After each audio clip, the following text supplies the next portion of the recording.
नमस्कार जी, कैसे हैं आप सभी लोग। एक बार फिर बहुत बहुत आदर अभिनंदन स्वागत है आप सभी का आपके अपने इस YouTube चैनल पर। जब भी किसी व्यक्ति को कोई बीमारी हो जाती है ना शारीरिक रूप से, तो यकीन मानिए इसके पीछे कुछ ना कुछ व्यक्ति की स्वयं की गलती भी होती है। यदि कोई अचानक से एक्सीडेंट लग जाता है या कोई चोट लग जाती है, मैं उसकी बात नहीं कर रही हूँ, मैं बात कर रही हूँ जो शरीर के अंदर कोई भी बीमारी आ जाती है। तो अचानक से यदि कोई बीमारी आती हो तो व्यक्ति की खुद की भी कुछ गलतियाँ होती हैं। हमने कोई ना कोई इनटेक किसी फूड का या वाटर का या किसी भी ऐसी चीज़ों का अपनी बॉडी के अंदर कर लिया होता है जाने अनजाने में, जिसकी वजह से हमारे शरीर के अंदर रोग उत्पन्न हो जाता है। तो जैसे ये रोग उत्पन्न होता है ना हमारे शरीर के अंदर, ऐसे ही हमारे प्लैनेट्स के अंदर भी जब वाइब्रेशन डिस्टर्ब होती हैं तो हमारे जीवन में रोग उत्पन्न हो जाता है। जीवन में रोग उत्पन्न होता है तो हमारी फाइनेंशियल व्यवस्थाएं बिगड़ जाती हैं, हमारी शारीरिक व्यवस्थाएं बिगड़ जाती हैं, हमारे जो रिलेशंस होते हैं, हमारे जो संबंध होते हैं, चाहे वो सामाजिक हों या हमारे पारिवारिक रिलेशन हो, उसमें खटास आने लग जाती है। हमारा उधार दिया हुआ पैसा हमारे लिए आना मुश्किल हो जाता है, या फिर कहीं से हमें जहाँ से अपने इन्वेस्टमेंट का अच्छा रिटर्न मिलने की उम्मीद होती है वो हमारे पास आते आते रुक जाता है। और जब प्लैनेट की वाइब्रेशन ख़राब होती है ना तो ये रोग जीवन में इतना ज़्यादा बढ़ जाता है कि लोगों की बनी बनाई प्रॉपर्टी तक बिक जाती है और बहुत सारे लॉसेस का उन्हें सामना करना पड़ जाता है। और ये रोग जब बढ़ते हैं तो ऐसे भी बढ़ जाते हैं कि पता भी नहीं चलता, कभी आपको जेल के पीछे भी पहुंचा देते हैं और अनावश्यक ही आपको कोर्ट कचहरी के चक्कर भी काटने पड़ जाते हैं। तो ये जो प्लैनेट के जो हमारे रोग हैं ये आगे बढ़े ही नहीं। प्लैनेट को हम किस तरीके से बैलेंस कर सकते हैं, रेगुलर हम कुछ अगर 5 बातों का ध्यान रख लें जिससे कि हमारे प्लैनेट की वाइब्रेशन ही डिस्टर्ब ना हो। और यदि छोटी मोटी परेशानियां आ भी जाएं जीवन में, क्योंकि देखिए ऐसा तो पॉसिबल है नहीं कि परेशानियां जीवन में कभी नहीं आएंगी, हमारे पुराने भी कुछ कर्मा हैं, जो प्रारब्ध हमारे होते हैं उनका भी हमें फल इस जीवन में कहीं ना कहीं मिलता ज़रूर है। लेकिन मैं आपको 5 चीज़ें आज ऐसी बताऊंगी इस वीडियो में कि यदि आप उन 5 चीज़ों को फॉलो कर लें तो आपके पुराने कर्मों के अनुसार भी जो आपको फल मिलना होता है, यदि किसी भी रूप में वो फल आपको ऐसा मिलना होता है जहाँ पर जीवन की जो पटरी होती है ना वो उथल पुथल होने वाली होती है, तो आपके द्वारा किए गए 5 नित्य कर्म आपको उस उथल पुथल में बहुत ज़्यादा बैलेंस कर सकते हैं और आपकी सोचने समझने की ताकत को इतना बढ़ा सकते हैं कि बड़ी से बड़ी परेशानी से आप इजीली निकल पाएंगे। ठीक है जी, तो आज की इस वीडियो को पूरा ज़रूर देखिएगा, ये आपके बहुत काम की है। लेकिन वीडियो को शुरू करने से पहले यदि आप चैनल पर नए हैं तो आपको अपना परिचय दे देती हूँ। मेरा नाम है मोनिका शर्मा, मैं एक न्यूमरोलॉजिस्ट, वास्तुशास्त्री, टैरो कार्ड रीडर और एक रेकी हीलर हूँ। तो यदि आप इनसे रिलेटेड कोई भी कंसल्टेंसी, कोई भी गाइडेंस मुझसे लेना चाहते हैं तो मेरे दिए हुए नंबर पर आप मुझे व्हाट्सअप करके अपना अपॉइंटमेंट बुक कर सकते हैं। और ये जो भी अपॉइंटमेंट होगा ये चार्जेबल होगा। आपको जो भी कंसल्टेंसी दी जाएगी ये फ़ोन के द्वारा ही दी जाएगी और हम फ़ोन पर भी आपको जो कंसल्टेंसी देते हैं ये बहुत ही अच्छे तरीके से हम आपको गाइड करते हैं, बहुत ही सेटिस्फैक्ट्री ढंग से हम सर्विस आपको प्रोवाइड करने की कोशिश करते हैं। तो चलिए बात करते हैं आज की वीडियो के बारे में कि कौन से ऐसे 5 उपाय हम अपने जीवन में रेगुलर करें कि हमारे आगे कोई परेशानी अगर आती भी है तो उसका सामना करने की हमारे अंदर पूरी ताकत हो और हम उस परेशानी से बहुत ही आराम से निकल सकते हैं। ये कुछ ऐसे ही है जैसे कि यदि कोई बीमारी का हमें अंदेशा है कि ये बीमारी आने वाली है तो बीमारी के आने से पहले जो हम प्रोटेक्शन ले सकते हैं वो हम ले लें, जिससे कि यदि बीमारी आए भी तो वो प्रोटेक्शन इतना तगड़ा हो ना कि वो बीमारी हमें नाम मात्र की लग कर के चली जाए और हम उससे बहुत अच्छे से फाइट कर लें। देखिए सबसे पहला उपाय, आप जिस भी धर्म से बिलोंग करते हैं, यदि आप हिंदू हैं तो अपने धार्मिक स्थान पर वीक में एक बार जरूर जाइए। जैसे कि हमारा धार्मिक स्थान क्या है, मंदिर।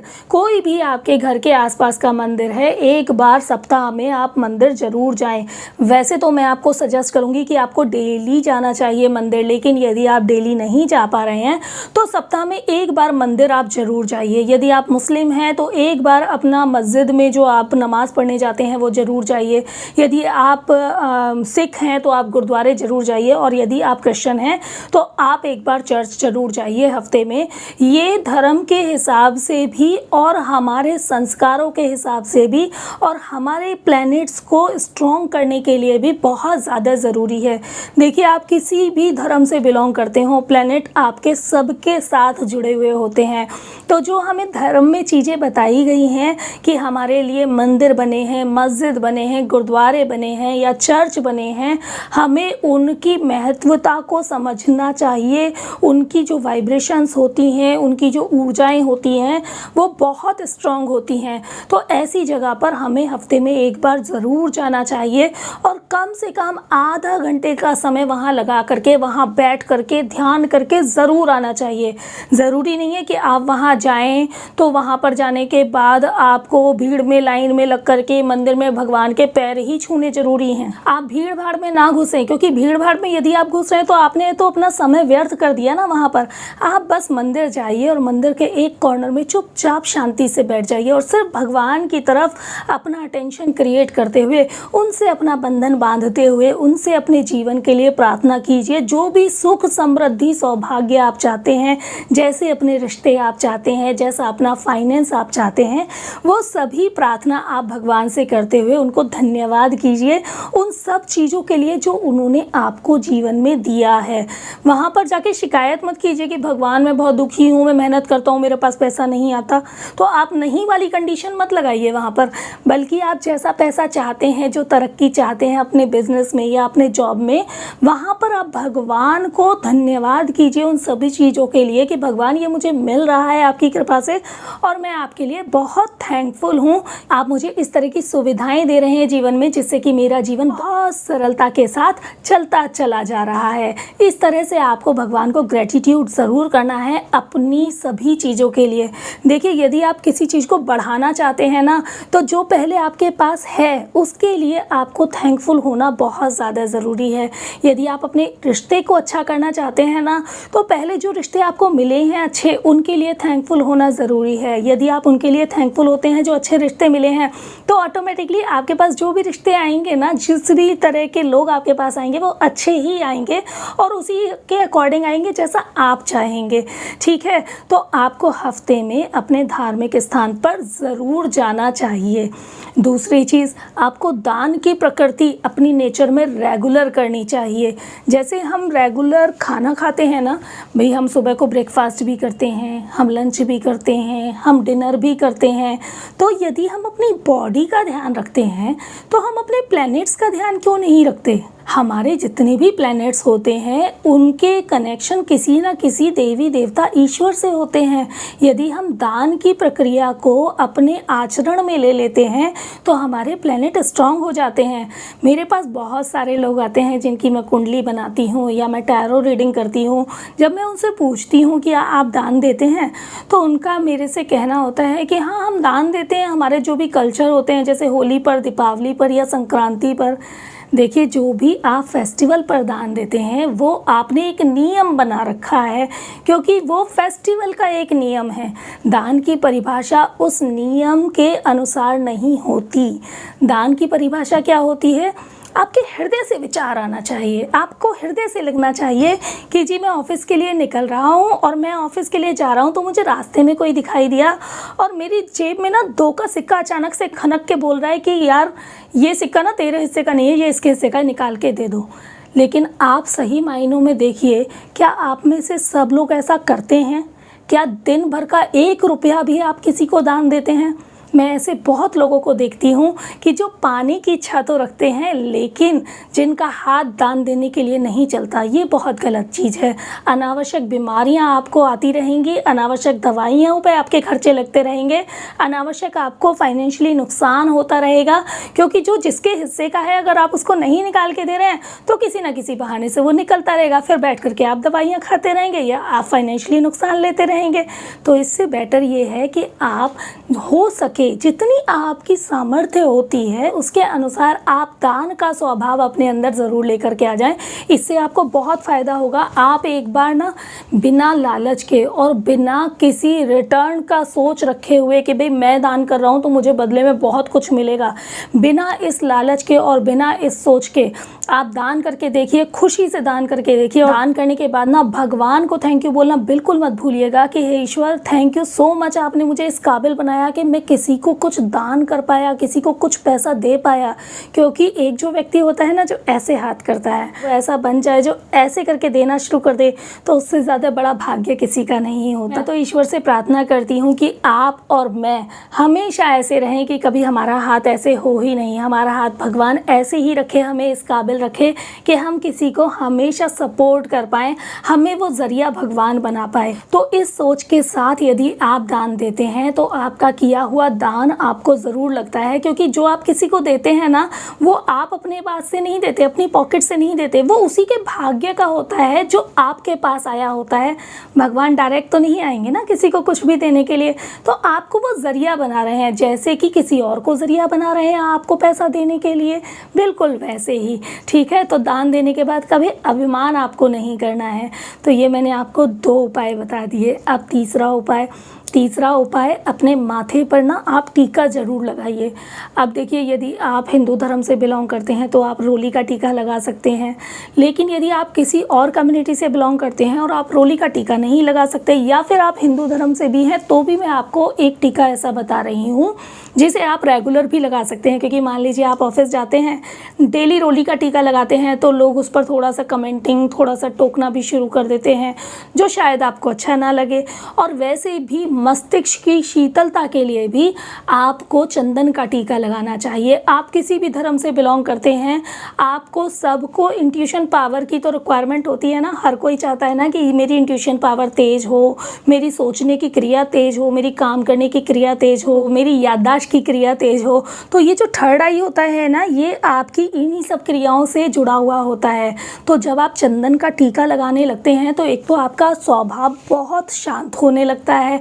शांत होने की वजह से आपके अंदर की क्रिएटिविटी ज़्यादा होने लगती है। क्योंकि क्या होता है, जब क्रोध आता है ना, तो हमें जो ज्ञान हमारे पास होता है ना, वो भी ज्ञान कहाँ चला जाता है पता ही नहीं चलता। क्योंकि क्रोध की पावर बहुत ज़्यादा हाई होती है उस समय पर। तो इसीलिए चंदन का टीका लगाना चाहिए। चंदन का टीका लगाने से आपकी इंट्यूशन पावर तेज होती है, आपका थर्ड आई एक्टिवेट होना शुरू हो जाता है। और जब थर्ड आई एक्टिवेट होता है ना, तो आपके जीवन की सारी परेशानियां दूर हो जाती हैं और आपका जीवन बहुत सुखों से भरना शुरू हो जाता है। अब बता रही हूँ उपाय नंबर 4। उपाय नंबर 4 में आपको क्या करना है, अपने घर के अंदर प्लांट ज़रूर लगाइए। ये बहुत ज़्यादा ज़रूरी है कि आप अपने घर के अंदर प्लांट ज़रूर लगाएं। ध्यान रखिएगा, प्लांट आपको जो भी लगाने हैं वो आपको कांटेदार नहीं लगाना है प्लांट। क्योंकि कांटेदार जो प्लांट होता है ना, वो जिस तरीके से पेड़ का खुद का स्वभाव होता है, जिस पौधे का खुद का जैसा स्वभाव होता है ना, वो वैसा ही स्वभाव अपने आसपास क्रिएट कर देता है, वैसा ही वातावरण क्रिएट कर देता है। तो यदि आप कटीला वृक्ष लगाते हैं ना अपने घर में, तो फिर आप समझ सकते हो कि किस तरह की वाइब्रेशन आपके घर में होनी शुरू हो जाएंगी। क्योंकि प्लांट लाइव होते हैं, इनकी एनर्जी बहुत स्ट्रांग होती है। तो आपको कभी भी कांटेदार वृक्ष अपने घर में नहीं लगाने चाहिए। अपने घर में आप ऐसे वृक्ष लगाइए जो ऑक्सीजन्स को बहुत ज़्यादा सप्लाई करते हैं। जैसे कि स्नैक प्लांट लगा लीजिए, जैसे कि मनी प्लांट लगा लीजिए, जैसे कि ये बैम्बो ट्री आप देख रहे हैं ना, इसको भी आप लगा सकते हैं। ये भी बहुत अच्छा प्लांट होता है, ये अपने घर के अंदर आप लगाइए।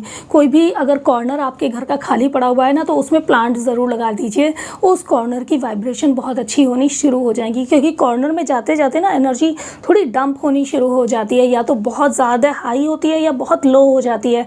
तो प्लांट अगर आप वहाँ पे रखेंगे ना, तो एनर्जी बैलेंस होनी शुरू हो जाएगी। एक्स्ट्रा बहुत हाई एनर्जी होगी तो प्लांट उसको अपने अंदर सक कर लेता है, और यदि एनर्जी वहाँ पर लो होगी तो प्लांट वहाँ की एनर्जी को मेंटेन करना शुरू कर देता है। तो ये आपको ज़रूर करना है।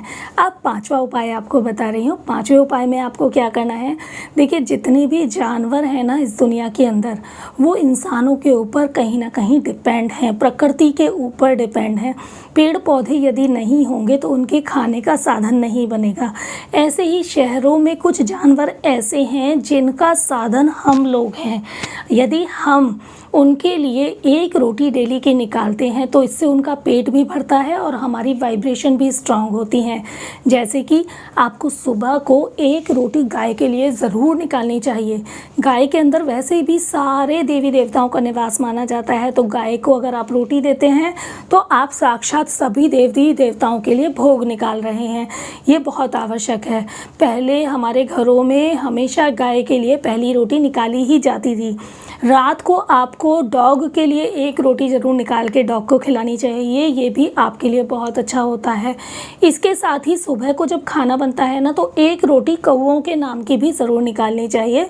इससे आपके जो पितृ होते हैं वो शांत रहते हैं। तो जिस तरह का कोई भी पितृ दोष वगैरह होता है उसका आपको सामना नहीं करना पड़ता। आपके पितरों की हमेशा आपके ऊपर कृपा बनी रहती है। ठीक है जी, तो ये छोटे छोटे से उपाय हैं। ये पाँचों चीज़ मैं आपको ऐसी बता रही हूँ, मैं कह रही हूँ आप गारंटी करके देख लो इनको। आप 40 दिन लगातार करके देख लो, आपकी लाइफ में चेंजेस होने शुरू हो जाएंगे ज़बरदस्त। और आप खुद मुझे कमेंट करके बताओगे कि मैम हमारी लाइफ पहले से मच बेटर हो गई है। सिर्फ आपको ना अपना थोड़ा सा बिहेवियर बदलना है। कोई भी चीज़ यदि करेंगे तो अभिमान के साथ नहीं करनी है, अपनी जिम्मेदारियां समझते हुए करनी है और भगवान को थैंक्स बोलते हुए करना है कि आप इस काबिल हो, उन्होंने आपको इस काबिल बनाया कि आप ये चीज़ कर सकते हो। क्योंकि यदि हम किसी का ज़रिया बनते हैं, चाहे हम एक एनिमल को रोटी खिलाने का ज़रिया बन रहे हैं या किसी को कुछ हेल्प करने का ज़रिया बन रहे हैं, तो ये बहुत बड़े भाग्य की बात होती है कि हम किसी के लिए कोई ज़रिया बन पाएँ, जिससे कि किसी के जीवन में हमारी वजह से कुछ अच्छा हो पाए।